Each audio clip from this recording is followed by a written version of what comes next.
Hey guys, and welcome back to my channel. My name is Marissa, and I'm so glad that you clicked on this video and are going to spend a little bit of time with me in my kitchen today. In this video, I am just taking you through a week of meals that I did for dinners.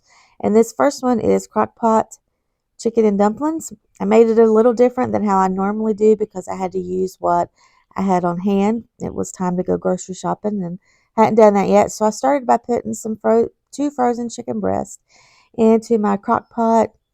I had it on high for about 4 hours, and then I'm going to come in and shred it up, add some chicken broth and water, a stick of butter, and right here I'm adding cream of soup mix that I had made homemade, but I actually like it better when I add actual cream of chicken soup, but I just didn't have any, so you can do either or.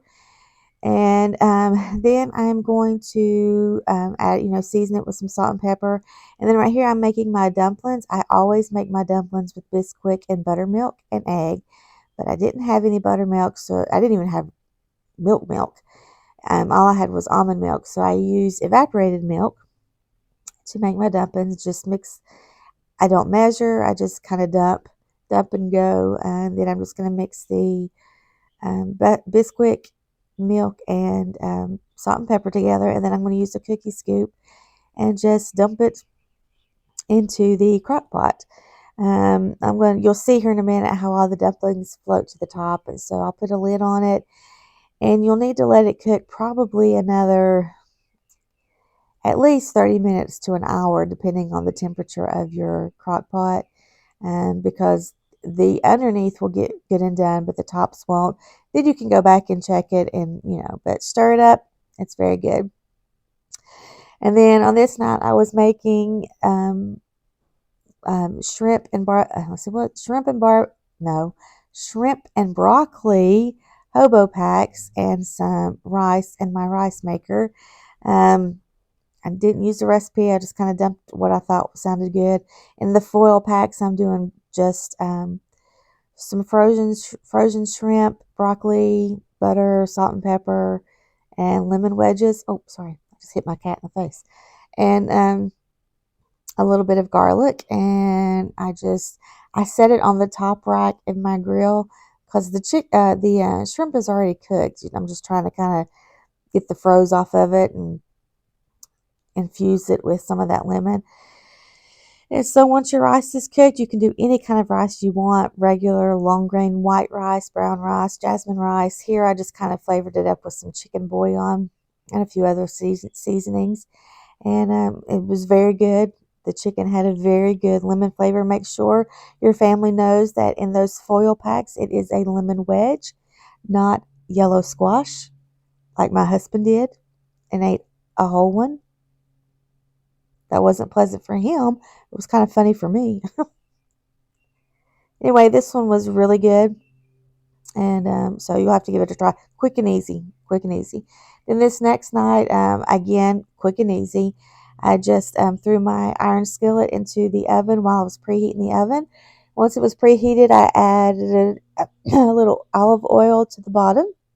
And then I'm going to add a 20-ounce bag of shredded hash browns, some frozen onions and frozen green pepper, salt and pepper, and then I'm going to mix that up a little bit, and I'm going to let it bake in the oven. I think I had the temperature at 350. That's bacon I was showing you. And then I like to let it get brown, on the bottoms and the tops, let it get brown.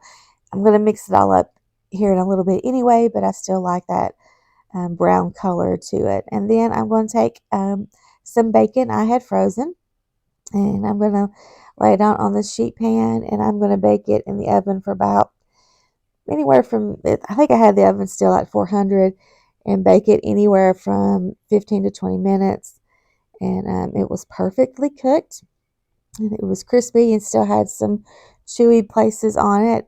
Then I'm going to get me, and I got an 8x8 baking dish because I didn't want to pour egg into my iron skillet. It's just the baking glass dish is easier to clean than with the egg than the iron skillet. Anyway, I'm putting all the hash browns into the baking dish. I'm going to mix 6 eggs, I think is what I did. 6 eggs with some salt, pepper, a little bit of cream, and cheese, some cheddar, shredded cheddar cheese.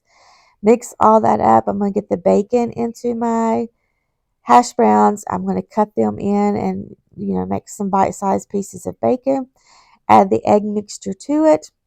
And then I baked it at 400, maybe 375 or 400 for at least 30 minutes. Check it after that to see if your eggs are have set, and this turned out really, really good. Just make sure when you get everything in the pan, you just kind of mix it through, get that egg incorporated and all the cracks and crannies and the cracks and crannies. Is that something? Is that? I think my mom used to say that. Am I saying it right? My sisters will have to tell me. Kim and Jennifer, and then my baby sister. She'll have to tell me. They'll have to cracks and cranny. I don't know. Anyway, this was really good. And speaking of my sisters, I think they really would enjoy this. Now the chicken and dumplings, I know Jennifer would love because she loves the chicken and dumplings. And I think Kim does likes breakfast is one of my favorite meals. I think Kim likes it too, but we like it for like dinner, not for breakfast. Anyway, so this turned out, it was really good.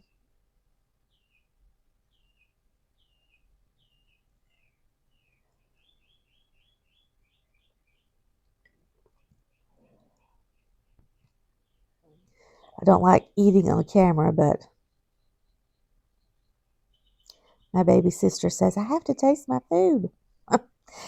And then this is the last one. This is my chicken salad. We call it chicken salad woo.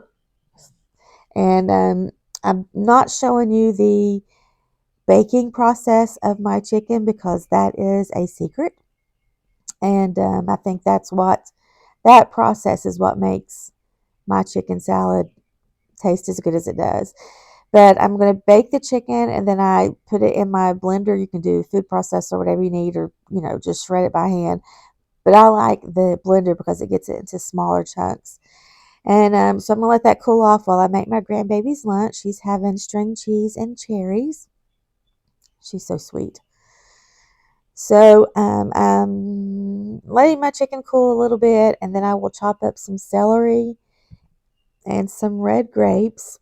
And normally I will add slivered almonds to this. And I thought I had some on this day, but I did not. So I had sunflower seeds and walnuts. I even had some pecans with cranberries, but since I put the grapes in there, I didn't want to add that. I ended up leaving it without any kind of nut in it, and it was still good. I'm just chopping up my celery. I'm going to add plenty of salt and pepper. My favorite way to eat the chicken salad is either with a croissant. Sam's has really good croissants, or with Ritz crackers. I just think that's really, really good. So again, I don't do measurements. This chicken was the equivalent of like a family pack that you'd get at the grocery store, like 6 to 7 chicken breasts. And so, I add as much celery and grapes. I eyeball it till it looks good, but it will take a whole jar. I think it's like a regular jar of mayonnaise, whichever mayonnaise you want. This is Duke's. You can use Kraft, whatever. Um, but it does take a whole jar for like a family pack. And so just get this good and mixed up, salt and pepper, season, to your taste. And it was really, really good. So I know this was short and sweet, and, I hope to do more videos like this. But if you guys like this video, hit the thumbs up button. And subscribe if you haven't already. Hope y'all have a great day. Bye.